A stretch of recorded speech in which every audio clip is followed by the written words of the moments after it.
চলতি বিপিএলে দুর্বার রাজশাহীর দুর্নামের যেন শেষ নেই। হোটেল বিল বকেয়া, ক্রিকেটারদের চেক বাউন্স, অনুশীলন বয়কট, বিসিবিতে নালিশ, আছে মানহীন দেশি বিদেশি ক্রিকেটার দলে ফেরানোর অভিযোগও। এসব ইস্যুতে এতদিন নানা বক্তব্য দিলেও অবশেষে নতি স্বীকার করল রাজশাহীর টিম ম্যানেজমেন্ট।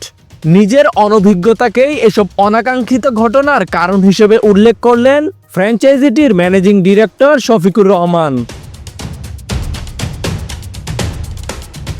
দুর্বার রাজশাহীর ম্যানেজিং ডিরেক্টর শফিকুর রহমান এসব প্রসঙ্গে জবাব দিতে গিয়ে বলেন, আমরা একদমই ব্র্যান্ড নিউ, জানি না কবে পেমেন্ট দিতে হবে, কবে কোনটা অ্যাড্রেস করতে হবে, কবে কি করতে হবে এটাও কিন্তু আমাদের অজানা। কিছু ভুল ত্রুটি হয়েছে আমাদের অনভিজ্ঞতার জন্য, আর ভবিষ্যতে এমনটা হবে না।